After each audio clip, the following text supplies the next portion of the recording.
and welcome to Lizabee. Today I wanted to talk about how to cope when being made redundant. So I was made redundant a few weeks ago now after 3 years for working for a company, and I'm not going to lie that it was a shock, and obviously I was quite upset, but actually I've kind of learned so much in that interim period of how to cope and what to do. So I thought I'd kind of share some of my experience with you guys. It's actually the second time that I've been made redundant in my career. The first time I was made redundant was when I was actually 19, and it was my first job out of college. The recession hit, and basically the clothing brand that I worked for went into liquidation.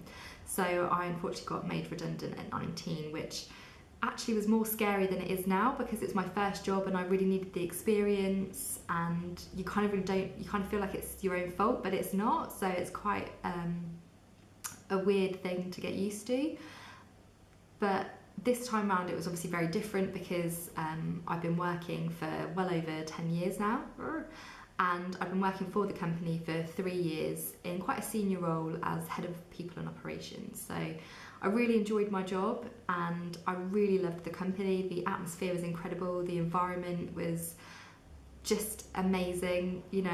It was like being part of a family, and I know a lot of people perhaps say that and like, oh yeah, I'm sure it's great, but honestly the people that I worked with I really cherished and appreciated in so many different ways, and I was also a massive part of helping them develop.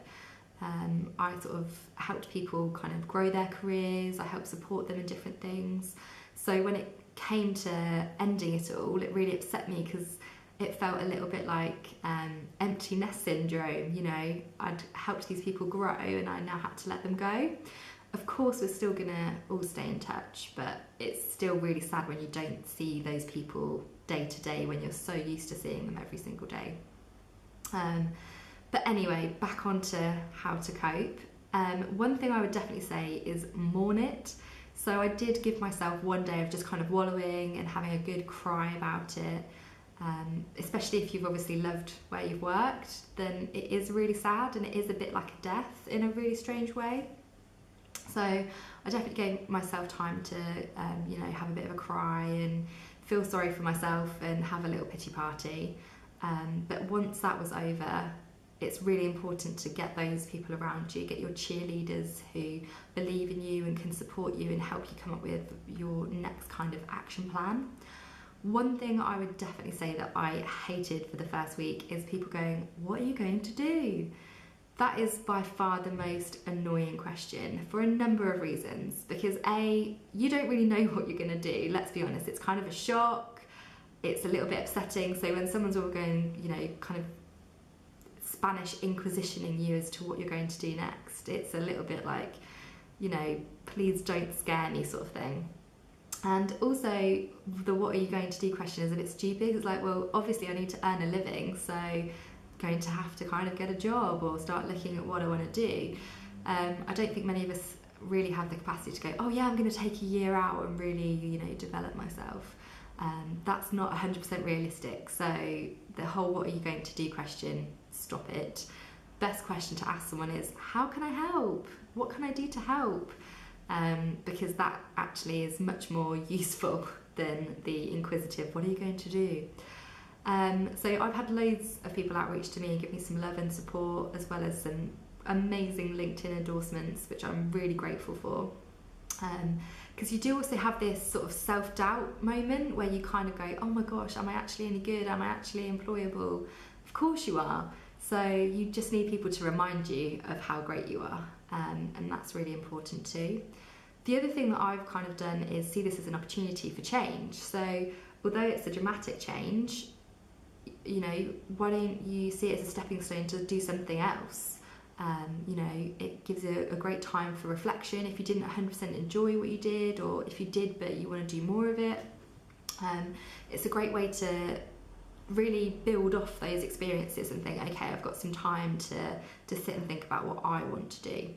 And that's what I've done. I'm going to try and do a passion project, and if it doesn't work, then I'll have to get back to a day job. but if it does, then at least I've used my opportunity in the best way possible. Obviously, if you are wanting to get straight on back to the payroll wagon, then sign up to some amazing recruitment agencies, get yourself out there, update your LinkedIn profile, you know, get people to have a look over it for you and kind of say, oh, actually, you could probably write a bit more about this. That's what I've done with a lot of my old colleagues. So I've looked over their LinkedIn profile and gone, hey, you know, you should really write about that because that was an amazing success. And they've gone, oh my gosh, yeah. So there's things that, you know, you don't fully believe in yourself that other people can help with. So that's a definite thing I would say to do. I would also say stay in a routine. Don't allow yourself to wallow and spend long days watching Netflix on the sofa because it is unproductive and you will just feel like crap.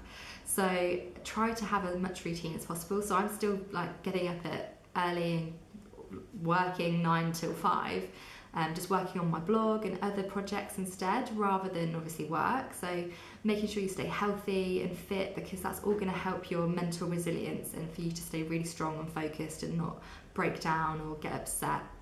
So stay in a routine as much as possible, and yeah, just kind of make sure that you're looking after yourself and in all the right ways and not, you know, turning to a bottle of wine or the giant Cadbury share bag that I'm quite used to. So I really hope that that's kind of helped. You know, being made redundant, it's genuinely not the worst thing that can happen. If you're still happy and healthy, then that is actually, you know, most important. You've still got your working body and mind. But yeah, if you have any questions about being made redundant or what I've been up to, please feel free to comment below. You know, believe in yourself and have confidence and conviction in what you're going to do next. I'm sure you will achieve some great things in your next chapter. Hope that helps. Thanks for listening. Bye.